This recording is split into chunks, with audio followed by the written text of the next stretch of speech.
Well, good afternoon, and welcome to Let's Talk on Win TV. I'm your host, Denise Rolark Barnes, publisher of the Washington Informer. And in Washington, D.C., the first real sign of spring. I have to say that we're all waiting for the real sign of spring, and we in the DMV knows that sign, which shows that there's warmer weather, of course, is the cherry blossoms. And each year, these delicate pink blooms remind us that a new season has arrived, bringing with it opportunities to gather, to celebrate and reflect on what connects us as a community. So today's show reflects that spirit of renewal and inspiration. We'll talk about one of the city's most beloved traditions, the National Cherry Blossom Festival, and what visitors can expect this year. We'll also discuss an important health initiative focused on improving cancer research and outcomes for Black women. And as we begin Women's History Month, we'll hear from a dynamic voice encouraging women to lead with purpose and resilience.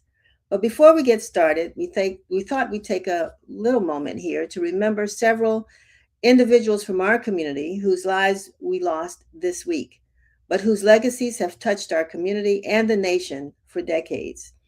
We want to acknowledge civil rights leader and educator, Dr. Bernard Lafayette Jr., a key figure in the civil rights movement who worked closely with Dr. Martin Luther King. Dr. Lafayette dedicated his life to teaching and advancing the principles of nonviolence, justice, and equality, and his work helped shape the movement and inspired generations to continue the pursuit of freedom and human dignity. May he rest in peace. And we also remember Lonnie Bias, a woman whose strength turned unimaginable loss into a lifelong mission of hope and advocacy. After the tragic deaths of her sons, including former Maryland Terrapins basketball player Lynn Bias, the standout basketball player, Dr. Bias devoted her life to educating young people about the dangers of drugs. And she supported organizations even throughout the community, and with mothers who've lost children to gun violence and other ways, drugs and what have you. Anyway, Dr. Bias left us a couple of days ago, and we will share information about her services, which as soon as we get them, we'll share them. But may she too rest in peace. We will miss her. Donnie Simpson shared a tribute to her on his Facebook page when he said, "I'm saddened to hear of the passing of Dr. Lonnie Bias, who he called a remarkable woman who transformed her profound heartbreak into a powerful force for healing. And as the mother of the late Lynn Bias and Jay Bias, she dedicated her life to honoring her sons' memories and advocating for generations of youth. Her legacy will forever celebrate their lives while inspiring countless others. Rest in peace, Dr. Bias. Your impact will be felt for years to come." And last, but of course not least, because there are probably many others that we're not reporting on today, but we are highlighting those who meant a lot to the community at large. We want to remember Robert Bobby Felder, one of Washington, D.C.'s most beloved musical icons, known for his powerful voice, electrifying performances, and deep roots in the region's music scene. Bobby Felder brought joy to audiences throughout the DMV and beyond. His talent, passion, and presence made him a treasured figure in the local music community, and his legacy will continue to resonate through the many lives he touched. And many folks enjoyed hearing him and dancing with him and singing along with him at churches, Plymouth Congregational Church, where he performed. And I believe he was a member in, of course, Westminster, those Friday night music gatherings. Bobby Felder was a joy to see and to hear and to enjoy life with. So today we extend our deepest condolences to the families, friends, and all who are mourning these losses. May their legacies live on, and may they all rest in peace. So we have a wonderful and meaningful lineup for you today here on Let's Talk. Joining us shortly will be Sarah Rabin-Spira, Communications Director for the National Cherry Blossom Festival, who will share what's ahead for this iconic spring celebration. And we'll also talk to Dr. Traci Bethea from Georgetown Lombardi Comprehensive Cancer Center to discuss the groundbreaking Voices of Black Women study. And later in the program, we'll be joined by the inspiring Reverend Dr. Zina Jacque, who is helping us kick off Women's History Month with a powerful message about leadership and purpose. Now, I have to do our commercial, our in-house commercial. We're gonna have a real commercial for you all in a couple of weeks. But at any rate, before we bring on our guests, here's my weekly reminder for you to pick up a copy of the most recent issue of the Washington Informer. If you can't get the printed edition, you can access the digital edition anytime, anywhere by visiting our website at washingtoninformer.com. And while you're there, consider becoming a subscriber. Access is free, and by becoming a subscriber, you will receive our publication directly in your inbox, along with the daily news updates and our exclusive e-news service, Win Daily. While tuning into the show today, please spread the word and share this broadcast on your social media platforms. I'm having difficulty with my words today. I need a little water. But yeah, please share the broadcast on your social media platforms. You can also follow us on Facebook, Instagram, X, TikTok, LinkedIn, and YouTube. And be sure to subscribe to our YouTube channel at Washington Informer TV, where you can watch some of the past Let's Talk episodes.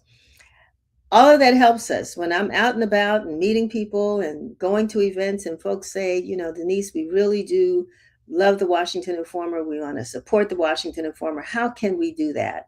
And all I say is just go to the website. Tell everybody you know, like my daddy used to say, lottie-dottie and everybody. Go to the website, washingtoninformer.com. A little box will pop up asking you for your email address. That's all we need. We're not asking for any, well, I would say we're not asking for any money, but if you want to donate, there's a donate button there as well. But we would love for you to become a part of the Washington Informer family by just signing up and giving us your email address, and we'll be reaching out to you with lots of great news and opportunities and events that are taking place throughout the DMV and community stories. So please sign up today. So we are thrilled to welcome the National Cherry Blossoms Communications Director, Sarah Rabin-Spira, to the show. But before we do, I think we have a quick video.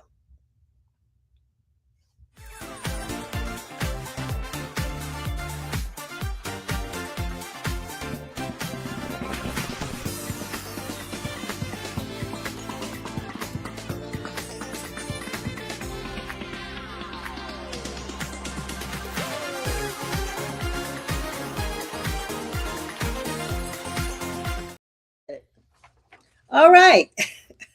Hi, Sarah. How are you? I'm great. How are you doing today? Oh, I just want some sunshine, but I'm fine. I'm fine. Thank you. And Yeah, thanks for joining us.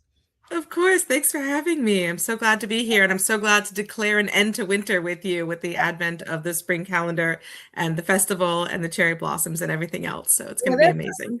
I'm so glad that you're here to talk to us about this because, the cherry blossoms, that's the first sign of spring. We know we're almost there. A lot of times they may come before winter actually ends, but it looks like they're going to try to keep up with the season this year. I understand that there are no buds yet on the trees. So what's the prediction? So, yeah, the cherry blossoms have been hibernating all winter, just like the rest of us, but the peak bloom is going to be March 29th to April 1st. The National Park Service announced that yesterday, a little bit later than last year's, but not by a lot. And it'll coincide nicely with the Oxen Run picnic and kite fly, which, as you may know, Oxen Run has the second largest grove of cherry trees in the city, second only to the tidal basin. So that's going to be an amazingly beautiful venue for that picnic and kite fly. I am And so it'll be glad. March 29th. Right. I was going to say, I'm so glad you mentioned that because that's one of the things that we have attempted to do here at the Washington Informer is to remind folks that, right, Oxen Run over here in Southeast on Ward 8, in Ward 8, a beautiful park, by the Yeah. way, with a lot of history itself. And now, repeat that again. It's the second. What did you just It's share? the second largest grove of cherry trees in the city. So, larger than the Arboretum and fewer trees than the tidal basin, but nothing is, nothing competes with the tidal basin, as we all Yeah. know. Well, those folks who, just want to avoid the tidal basin because of, Hmm. how Washingtonians are, people come in to see the cherry blossoms and Washingtonians leave, but we want to get them to stay. And one way Right. to see them is just to come on over there to Oxen Run Park. So thanks. Thanks. Exactly. And it's a great way to experience the beauty, energy, and fun of the Blossom Kite Festival, which happens on the Washington Monument grounds on March 28th, but without all the crowds of all the people enjoying the beauty, fun, and energy of the Blossom Kite Festival. So there's a lovely kite fly that happens as well at the Oxen Run Picnic. So Yes. it's a good way to meet needs of all the members of the community, who some of whom just don't want to be in the large crowd. So Yeah. Yeah. Well, we're going to create a large crowd someplace else. yes, of course. No, it will be amazing. Yeah. So if you take us back a little bit, Sarah, about, the history of the Cherry Blossom Festival. I mean, how it got started and how many years we've been doing that here in the nation's capital. Yeah, so it's actually had a very long history. It's DC's longest running festival. This will be the 99th year of the festival. The trees were planted in 1912, but the first festival honoring them wasn't until 1927, where they recreated that first tree planting ceremony. And then every year since, there's been something amazing. And then over the last 26 years, the National Cherry Blossom Festival as an organization has coordinated that across the city. So working with participating organizations, community partners, really spreading the joy of the cherry blossoms beyond the tidal basin and through all 8 wards of the city, so that there's, Cherry Picks restaurants in all 8 wards. There are decorations in City in Bloom all over the city. Blossom Blocks is also something that's this year. So really trying to bring this joy of celebrating the cherry blossoms and this very integral part of DC's identity to every single resident and, of course, all of the visitors. And this has sort of been our, I guess, American way of celebrating this tree that was a gift to Washington. Can you give us a little bit of that history? Of course, yeah. The trees originally were a gift from the mayor of Tokyo to the city of Washington, D.C. It was a coordination of a number of people who worked together to bring here, including First Lady Helen Herron Taft. So they were able to coordinate this first gift of trees in 1912.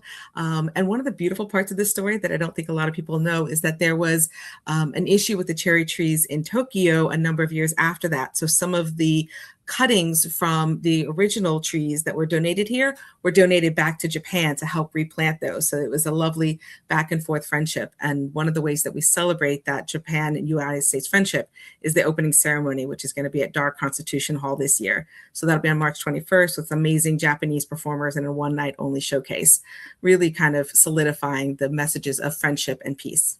Yeah, I think, well, I know that as we talk, you're going to talk about some of the other key events that are taking place in the city during the Cherry Blossom Festival season. But it's interesting how, this whole thing evolved around a relationship with trees. We think about traditions and how this grew into this, I mean, really major event for city, for tourism, for economic growth for the city, all of that, all around a tree. you Can you think of much better though, right? Something that's so uniting for all of us, right? Thinking about the identity of cherry blossoms and how people incorporate that in. I know that long before I worked for the festival, cherry blossoms were part of my wedding decor, right? It was on our invitation. We were inviting people to come to DC, not during cherry blossom season, but because it was such an important part of the city's identity and welcoming people to Washington. So I love the idea that there's something that unites all of us under the branches, right? That we really can come together as a community and celebrate it and find different ways to do that as well. So, but it is funny to think that, these cherry trees are not something that would have been familiar to any of the people who lived here in the 1700s and 1800s when the city was being built up. But they are part of our identity now. And bringing people together is what the festival Mhm. does. And Yes. I'm sure over the years it has evolved into a lot of different events. We all know about the Cherry Blossom Parade, which is one of my favorites, and the kite flying event that you mentioned. But tell us a little bit more about some of the other key events that are going to be happening this year. So we have quite a few. One of them is Bloomfest at the Tidal Basin, which is our way of welcoming people who are coming to visit the cherry blossoms at the Tidal Basin. We have 100 performances on the A&A stage, and it's going to be on the south lawn of the Jefferson Memorial. So there'll be music, there'll be art, there'll be a beverage garden, food, educational activities with the National Park Service. So there's a lot of really great things there, and that's going to be over 16 days. So hopefully folks can join us there.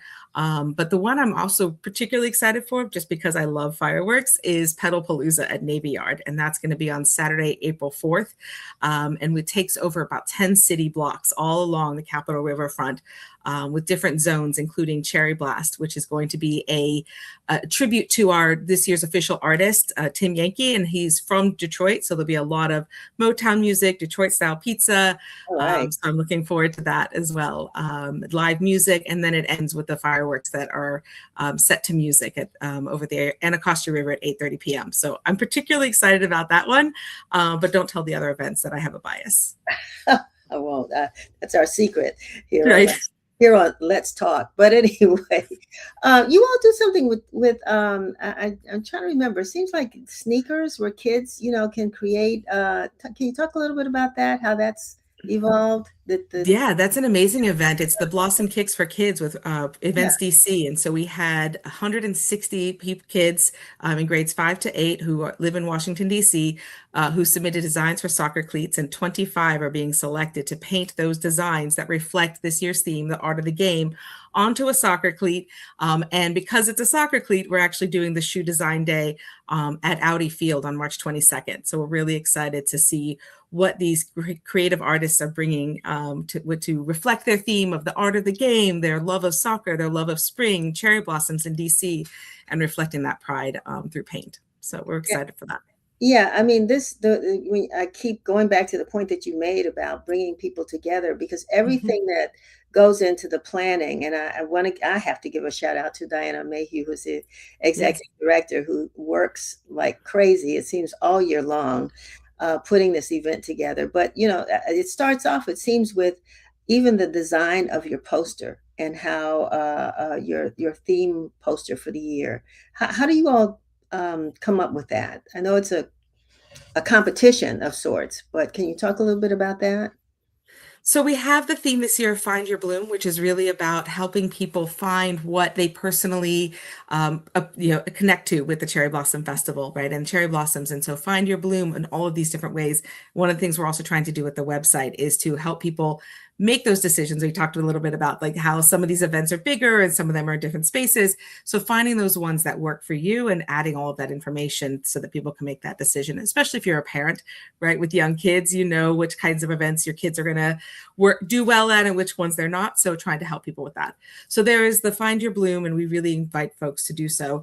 The other part is that we do have an official artist every year. This year it's Tim Yankee, and he created a beautiful painting called America in Bloom, really reflecting how we want everybody to come together in that way, right? And it's actually, he has song lyrics in it that include the song lyrics from Come Together by the Youngbloods. So, and he's got the Washington Monument, he's got the cherry blossoms, he's got 13 butterflies on there, which are really important to him symbolically, but that also talk about like the fleeting beauty of the cherry blossoms, but how they do bring everybody together in that. So it's an amazing opportunity to be able to see that artwork there. And it's actually also going to be on the Metro cards. The Smart Trip cards this year have that artwork on them. So I got to see them yesterday. They're really pretty.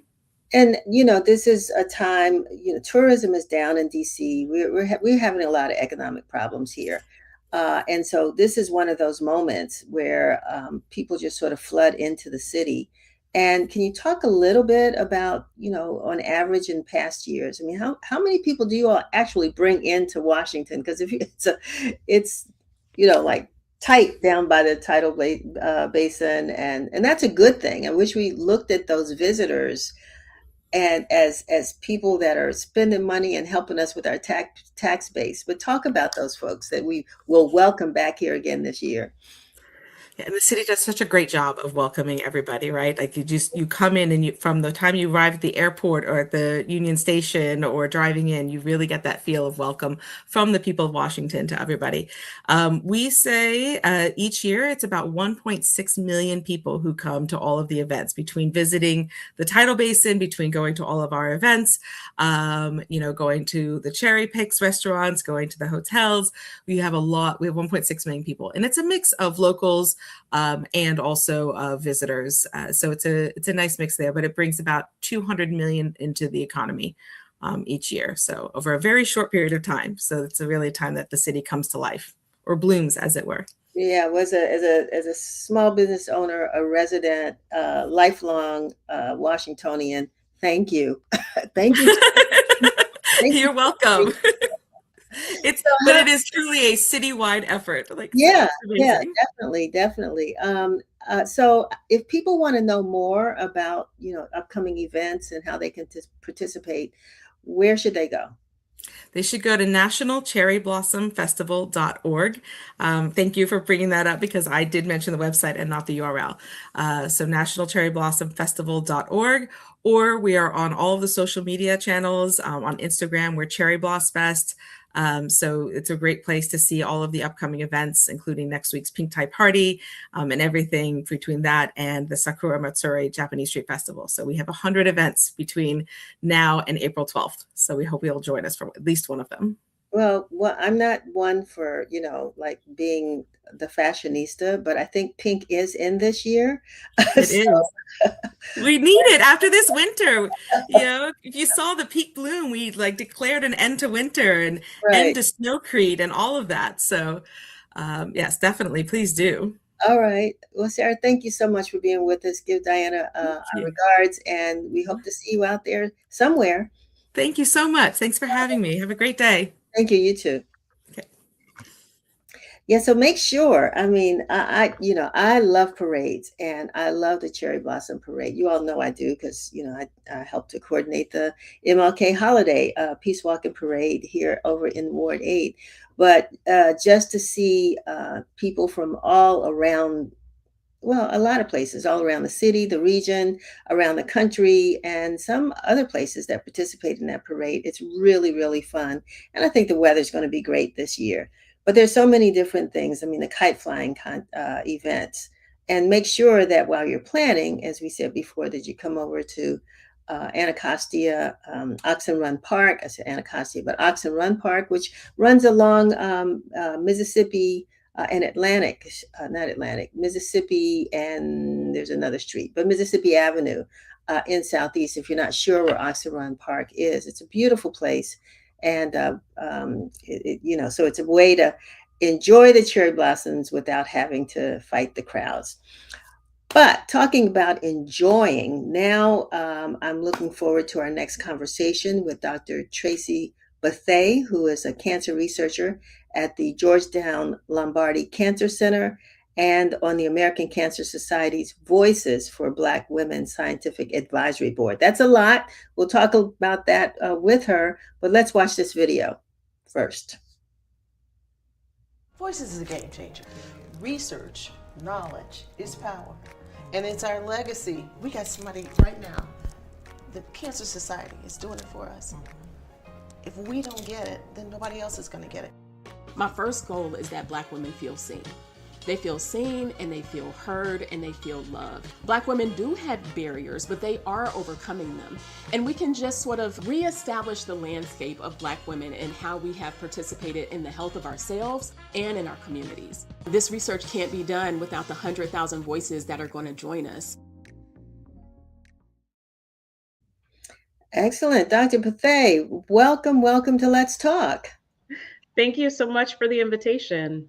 Yeah. So you are, I want to talk a little bit about you and your background and the passion I think that you have for this project. But you are a cancer researcher at Georgetown Lombardi Cancer Center. Tell us what that work involves. What do you do? Attend a lot of meetings. But my research primarily focuses on cancer disparities. So basically, why do certain groups of people get cancer, get more aggressive cancers, have more struggle after a cancer diagnosis, with particular focus on environmental exposures, like where somebody lives, what chemicals they're exposed to, as well as sleep health, right? Does somebody, how long does someone sleep? How quality is their sleep? And how do those things really affect someone across their cancer journey? Interesting. And so, we know that we know about the disparities when it comes to breast cancer, particularly as it relates to Black women. It seems as though we um, die more from breast cancer, disproportionately more than other people. But what that's related to, many people don't know. So can we talk a little bit about your research and some of your findings, what those disparities are, and maybe what you have found causes them? Sure. So there's multiple things that are really happening here with that disparity. Some of it is biological because some of the more aggressive types of breast cancer, where our treatments just don't work as well, are more common in Black women compared to white women, like triple negative breast cancer, basal like breast cancer, are those really aggressive tumor types. And then some of it is not biologic. When we have women who have similar diagnoses, but for some reason, Black women are more likely to die of their diagnosis or to kind of do more poorly on the same treatment. And so, some of the things that we're learning in research is that there may be clinical factors. It could be information that's not being provided. It could be factors in the woman's life. Maybe there's an issue with being having enough food to eat to balance out the medication, affording the medication to stay on top of the schedule, whether you're getting radiation every day. Can you do that? Can you keep buying the prescription medications that are very expensive? There are some things we just don't know yet. Could it be that it's a waste? Different people metabolize some of these treatments. So it's kind of a wide variety of things that are happening at the same time, which is why it's so critical for us to do research and make sure that Black women are a part of the conversation, not just samples that we're using, but talking to patients and survivors and caregivers and communities about how they're experiencing cancer and what might be the things that people struggle with, what might be the things that we can change um, to help people have optimal health the way they define it, and what are the things that we may not be aware of that are happening in the clinic space that we can think about structural changes to help everyone have the opportunity for the best health. So the voices for Black women, this evidently the research said, we need to do something specifically for this segment of the population. Tell us a little bit about what that is.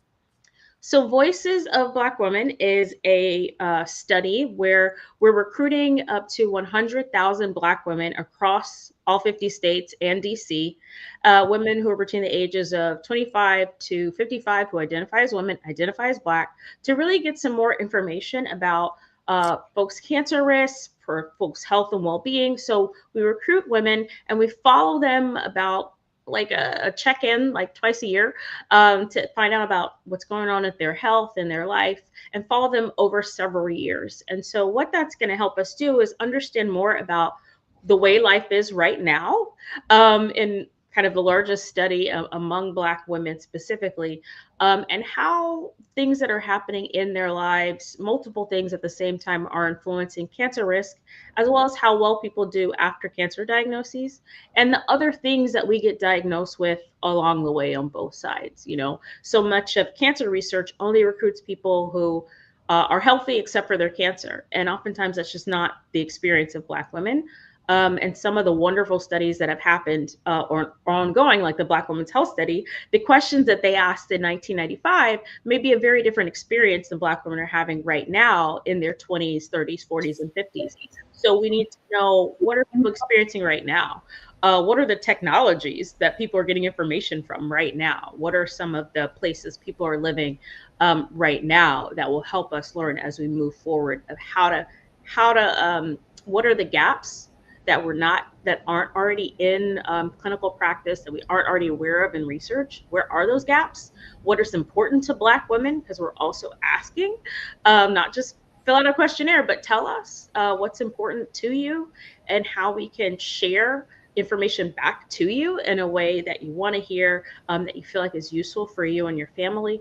To really kind of make sure the rising tide rises all boats, instead of some of the things that we've seen is where some really wonderful medical advances that involved Black women's data or Black women's specimens, their blood, sweat, tears, all the things of life experience. And then when it comes into clinic, or when it comes into the general population, Black women don't have access or aren't benefiting once it gets into a real world setting out of a clinical trial. And we really need to bridge that gap.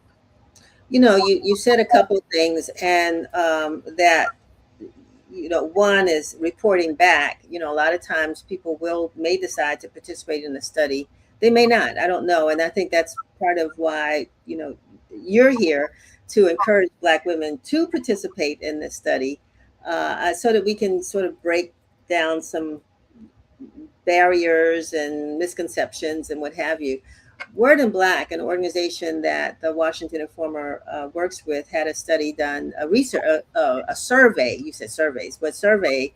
And one of the things that it found is that Black women just are still fearful of getting mammograms. So, I'm wondering, do you have any opinions on why that may still be the case, particularly since we have been told that early detection can save lives? Yeah. So I will, full disclosure, my research is not in screening and screening barriers. Right. But I've been a Black woman for a long time, and I've been around Black women for a long time, longer than it looks. But I think, it's very common. Like, we know it's not a comfortable experience. It's not a great procedure. Squeezing the tissue through metal plates, you're exposed, it's cold. You hold these uncomfortable positions, you hold your breath. So it's just not a great experience. So it's a normal thing for a person to avoid an experience that seems like it's going to be painful, and it's not clear what the benefit might be. So I think we talk about the benefits of mammography, but don't necessarily reach people with the importance of, like, how that benefit is very personal, so that they can do that calculation. Because if you have to take off a whole day, you can't wear deodorant until it's scheduled. Sometimes you have to wait months, and then it's like, well, I don't have time now.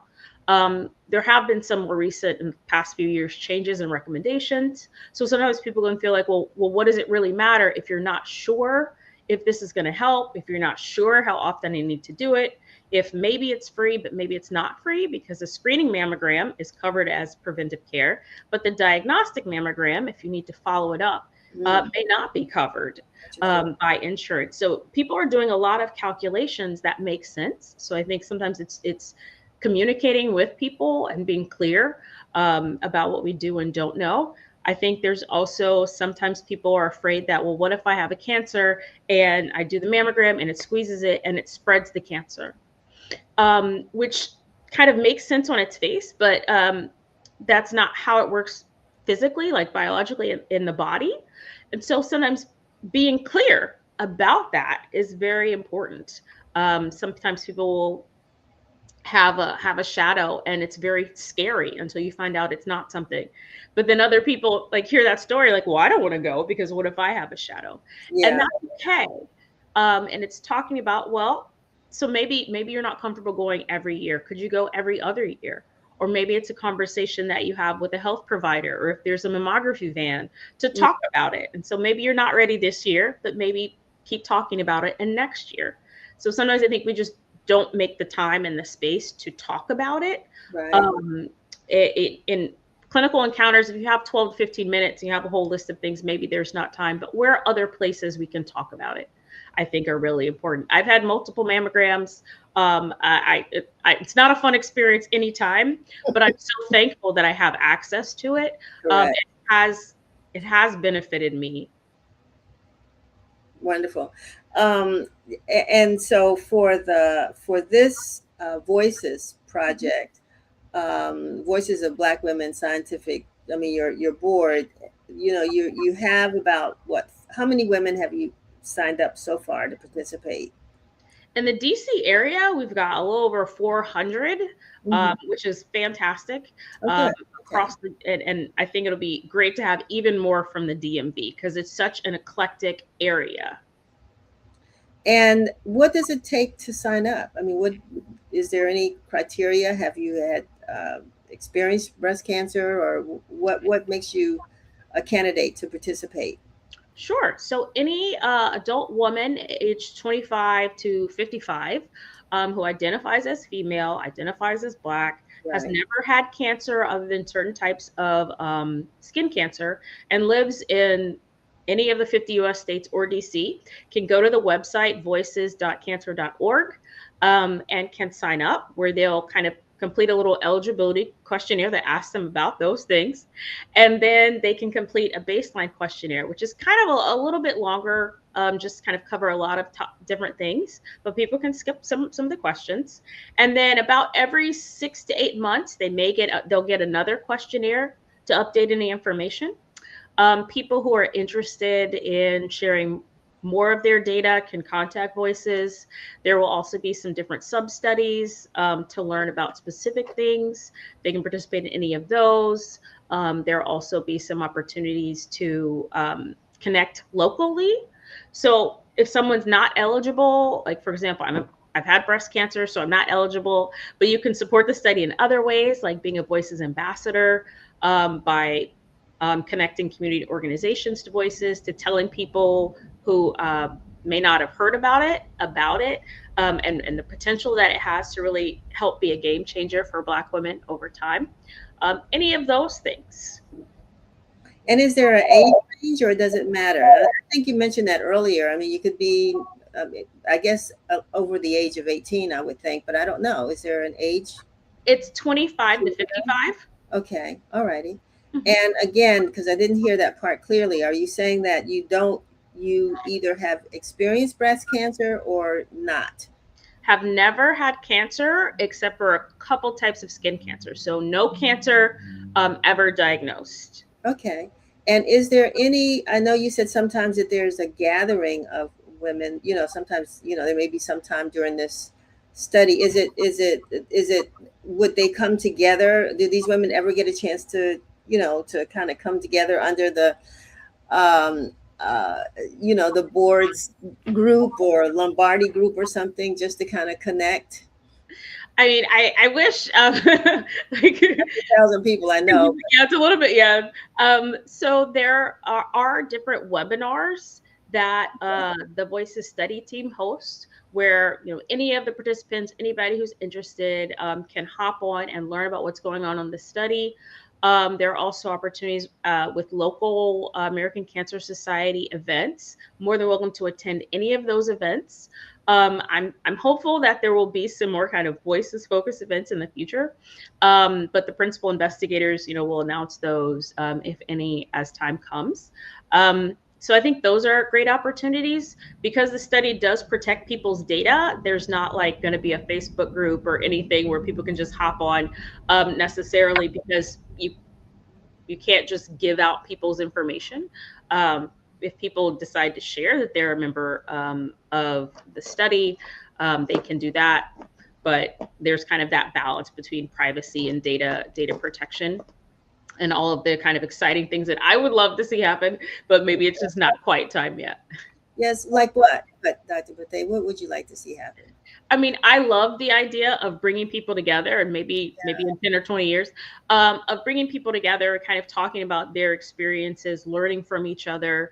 Some of the information that's been gathered in questionnaires, as it's reported back to women, getting women together and be like, well, how does that read to you? Is that your experience? What are the things that we have our 7-item question about this topic, but does that make sense to you? It's a validated measure, but does that feel real? What does it sound like? What does it live like? What would you want to do with this information?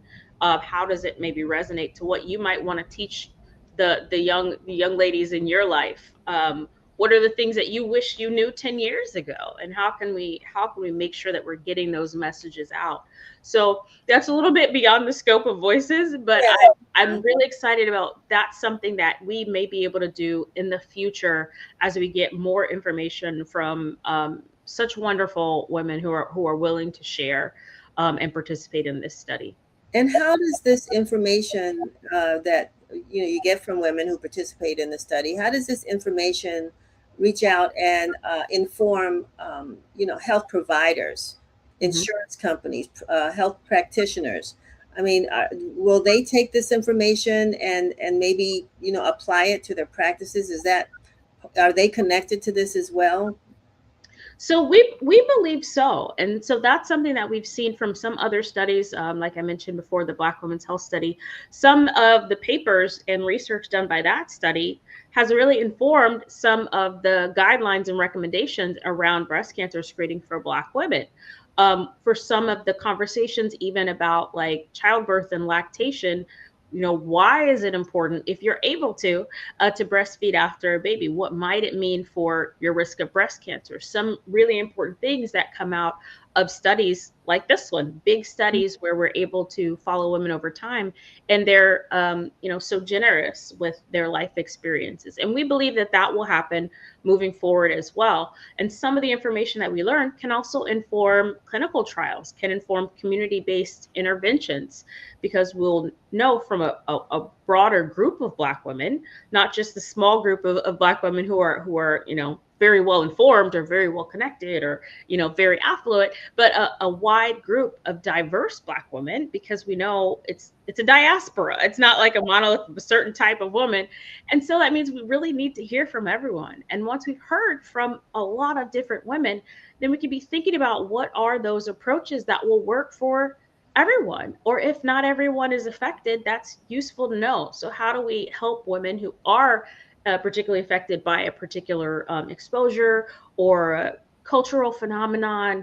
So we'll have that information to do those more tailored approaches, as opposed to just this is the thing for Black women, Yeah, which we know isn't necessarily as successful as we might want it to be. right. So before we close, I'm going to ask you to give that 30-second, like that pitch, because I mean, I know you said 400 and from the DMV is a good number. I'm sure we're trying to reach 100,000 throughout, so we want to make sure our group, Yeah. our area is represented, because we have different, environment, like you said, says a lot about Yeah. our health. So what's that pitch? So I would say, when Black women haven't been included, health improvements haven't benefited everyone equitably. When Black women aren't included, we miss information that can help us have better health. When Black women aren't listened to, our bodies and our experiences are treated like commodities rather than being respected and honored as fully human with inherent value. And so I would say we're done with that. So let's get engaged. If someone doesn't want to participate, you're not comfortable, that's totally fine. Become an ambassador. Help us do what we're doing better. Um, get involved with research as an advocate or a volunteer, so we can change the culture so that it is a safe space to be involved in research, so that things don't keep being done without us, or where our blood, sweat, and tears are being used, and then by the time the intervention or the medication hits the market, we don't have access or it doesn't actually work. That's not okay. And it's time for us to change that, and we have to lead at the front. Nobody's going to come do it for us, as we've seen so far. So let's be a part of the solution. I love that. Done with it. Dr. Bethea, where will folks go? I want to put that up on the screen again for people who do want to know more about the study and can participate. Absolutely. So it's voices.cancer.org. Okay, voices.cancer.org. Now, we put something else up here, but can they get to it from this site as well? Sure. Yes. Okay. So All if they like go to American Cancer Society or they Google Voices of Black Women, ACS, they can get there as well. Okay, wonderful. Thank you so very much, and thank you for what you do. As I say, thank you for your service. I mean, we need people like you in places where you are, who can communicate with folks who are there, but also with us. To bridge that gap. to make us more connected so that we have a healthier community. I appreciate you. That's so kind. Thank you. All righty. We'll talk again, I guess, as this thing progresses. Fantastic. I'm looking forward to it. All righty. Thank you. Have a good day. You too. All Bye-bye. righty. Oh, I meant to mention Dr. Bethea is also rocking her pink on the show. Yeah. Hello. Screen, how are you? I am well. I'm happy to see your face, be back stateside and Yeah, and safe, back and safe and sound. Yes. Yes. So I guess we've talked about cherry blossoms. We talked about a breast cancer study for Black women. So this is Women's History Month, and so we want to do all we can to make sure that sister girls, we doing it. We're doing it just all over the place, but that we're healthy and enjoying life at the same time. So with that, I think I'm kicking this portion of the program to you. Is that correct? No, I think we are, one of our guests is running a little over. And Oh, so I'm just here to say hello, a little filler, talk to you about what's in next week's paper, what I've been up to, that kind of thing. So, well, let's go. Let's go with it. Yeah. that's perfect for women's history. So I mean, I'm getting into your personal business, but that's what makes shows interesting. But I know that you just returned from where to visit your father for his birthday. Where were you? I was in Medellin, Colombia. Ah, okay. Yes. And so what was the climate like down there? I mean, and I don't mean weather, Yes. you talk a little bit about that, but I really don't want to hear it because I'm still cold. Yeah. And I know it had to be warmer there, but you know what I'm saying? The political climate there with what's happening here, I'm sure you got an earful or an eyeful.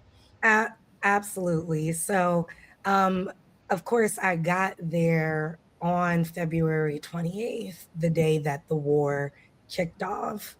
And there was obviously a lot of tension in the air. People were whispering about it even on the plane and things like that, and just getting updates. And of course, the journalist in me was trying to get everything I could as well. But when I landed, and my dad, I joke he knows everybody in his neighborhood in Medellin because he's one of the few Black Americans there, and he's 6'4", so he stands out. But everyone would say, "Amigo de Trump," and my dad would go, "No, no, no, no, no, no, no, no, no, no, no, no, no, no, no." Of course, he would make it very clear that he was no friend of the president of the United States. But the correlation was they see an American and immediately think Donald Trump and what's happening. And it happened every single day we were out. As soon as someone found out we were American, they would mention Trump. But was it, it's interesting because I'm curious, like what happened with the what they call Venezuela with the president there, who's someplace here in the United States, he and his wife in some prison. I don't know. We don't hear anything about him anymore. But and then the threats against Cuba and the threats against Panama. I mean, when they see an American, what's the what are they thinking? Have you talked to them? I mean, is it, when you say, are you an American or are you a friend of Trump? Is that good or bad? Because, they're on both sides of this issue. So that's a great question. Last year, there were far more people supportive of the president there than this year. I think Venezuela had a lot to do with it. His overall attitude about immigrants, and particularly the Latino community, they felt in a major way. Some people called him racist. And so, no, when they're saying amigo de Trump, they are poking, but from a place of extreme judgment and concern. I mean, there were people who mentioned Venezuela was one thing, which obviously there are a lot of Venezuelan, I should know, a lot of Venezuelan immigrants in Colombia. And many of them actually speak both Spanish and English. And so I had several conversations with folks from Venezuela living in Colombia who said, what happened in my native country was one thing. Now to kill a major leader in Iran is a totally different thing. To start a war is a completely different escalation than what we saw in Venezuela. They are very, very aware about what's going on. I had a teeth cleaning. Are they looking pearly white? Yes, they are. I didn't know. I had a teeth cleaning on Tuesday while there, and my dentist immediately mentioned her concerns about what was happening in the United States and overseas, and the president. Her son initially had been studying in Utah. I don't know how he got there, but he was studying in Utah from Colombia, and she pulled him out after the first semester because of concerns. So they're very aware. Obviously, what's happening in the United States it has coverage worldwide. They knew about Epstein. Sure. Yes. It was a really interesting shift from last year. So if I'm not being too nosy again, I just have to ask. But Stacey Brown has did a story for the Informer. We've been reading more stories about Americans who are leaving the U.S. and planting roots in other countries across the globe. Your dad picked Colombia. Yes. And not recently, many years ago. Yes. So is there something to share about, his choice that can be publicly talked about, or yes. It's okay. No, absolutely. So he's been there 15 years in the country. He started in Santa Marta, which is on the coast, and then moved to Medellin about 8 or 10, probably about a decade ago. And part of the reason he says moving to Colombia was the main reasons, he has a top 3: culture, climate, and economy. And so, he calls himself a trendsetter. Now there's so many American expats in Colombia, but when he first moved there, he was, really almost an anomaly. Particularly because he was on the coast. And so, though there were a lot of Black people, they knew he was not from there, and often would engage him in conversation, and he loved it there, but it was so hot that it was almost making him ill. I don't think he'd mind. Sunday was his 78th birthday. All right. Congratulations. Yes. And so he ended up moving to Medellin because, speaking of climate, in terms of temperature, it's called the city of eternal spring. And so it's not too hot, not too cold. All year long, it's just perfect. And that was really great for his health. He was able to walk everywhere. And of course, American money stretches a lot further. And so he is retired, and it just made more sense financially for him. That said, I should note, I would be remiss in not doing so, that I just read an article about gentrification in Medellin in particular, because there are now so many Americans moving there, still mostly young and working remote. And so they are not just living off of Social Security, but making a lot of money, and thus the housing is going up in a major way. And a lot of people who initially would be considered middle class or upper middle class, they are now struggling to even put food on the table. So, Americans, I know we like to go places and make a space for ourselves, but let's remember that when we are moving different places, how we can give back. And I have to say, I'm so proud of my dad. Every single day, he finds a way to give back to the community. And they all call him their angel because he really is able to give back. Wonderful. Yeah, we've heard similar stories coming out of Ghana Mm. a couple other places where so many, particularly African Americans, have moved in with greater resources and consequently raising the I guess the standard of living or the cost of living, which is impacting, the folks who have always lived there. So I'm glad you brought that up. What anything high on your list that should be high on others' list for this Women's History Month?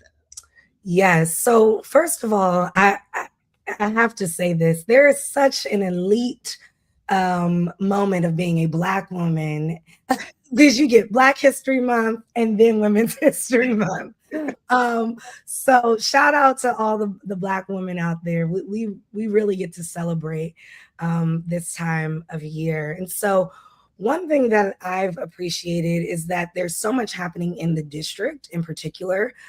You'll be on a panel this Friday, or excuse me, this Sunday, that I'm sure you'll good that you'll pitch a little bit more and talk about.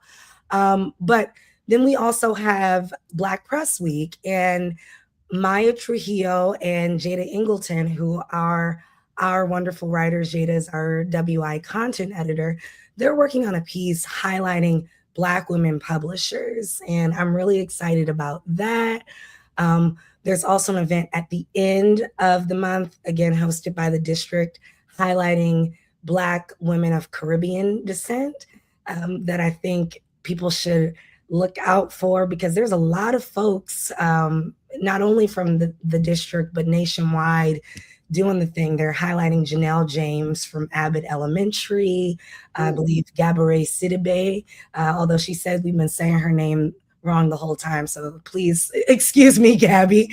But yeah, there's a lot happening, and if I can't not say, of course, when you're reading the Washington Informer, that is what in doing anything, engaging, sharing a video, you are supporting a Black woman-owned business, and so that's a great way to celebrate Women's History Month, or as I'd like to say, the transition from Black History Month into Women's History Month.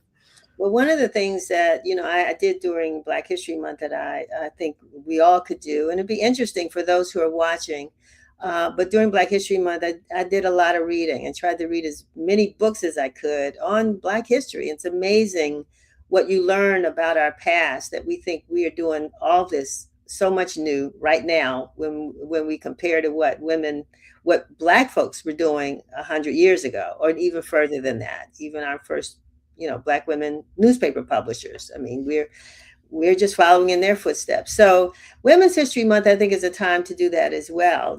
Just pick a book, any book, about, well, I won't say any book, a biography, an autobiography about a Black woman or by a Black woman, and read that. Just commit to reading that this month. And at the end of the month, we might ask folks, share the name of the book that you read that you truly enjoyed and what you learned from them. I'm really excited. We just got a copy of, I don't have it in front of me, so I can't think of the name, but Charlene Drew Jarvis. Oh, yes. Did a book, and we hope to have her on soon, about her father. Yes. We've heard a lot about Dr. Charles Drew, but now we really get to learn more from the words of her daughter, and the writer that helped her to author that book. So and recently, as I said, I read 102 Days by Kamala Harris's journey to attempt to the White House as president, and all that went on in the meantime. So interesting book. There's a lot out there. There's a whole lot out there. And at Greater, what is it, Mount Innan. Yes. Baptist Church tomorrow.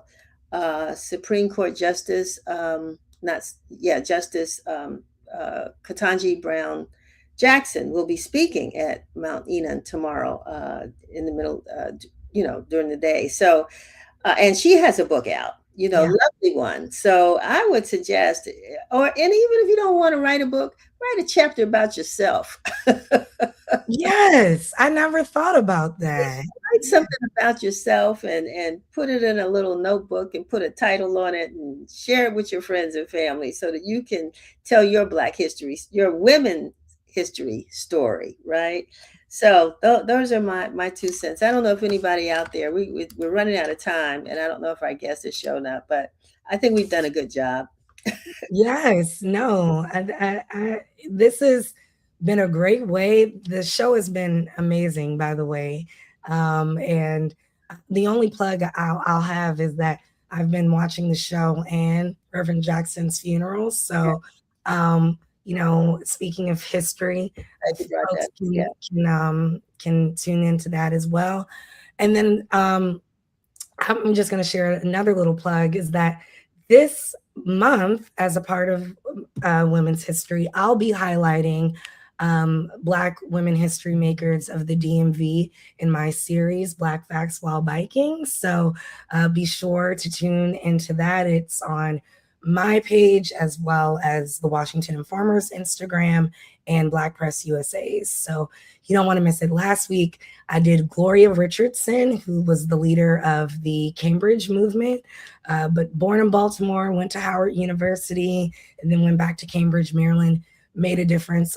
I do have to note this, one of my favorite parts of her story is that she met some guy, a photographer, I would assume a member of the Black Press, during the movement. And as soon as the Treaty of Cambridge was signed, she married him and moved to New York City. And so a lot of people thought she disappeared into oblivion, but she actually worked for the National Council of Negro Women in New York, as well as, I believe, the Office of Aging, still continuing to be a civil rights activist. She died, I believe, in 2021 at the age of 99 with an amazing life. So be sure to look at that video, but always this entire month, I'll be highlighting Black women from the area. And I like that. Black women, Black women while biking. Yes. Wonderful. Yes. Wonderful. Yes. Well, we're gonna sign off now. Misha, thank you so very much for jumping on. Great talking to you.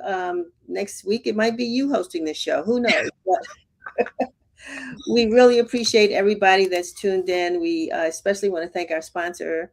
Well, you'll see that later. I won't talk about that right now. But the folks from the National Cherry Blossom Festival, Dr. Traci Bethea from the American Cancer Society, and of course, Misha Green, Washington Informer managing editor. So just continue to stay tuned, and we will see you next Friday. Yeah. All righty. Where do you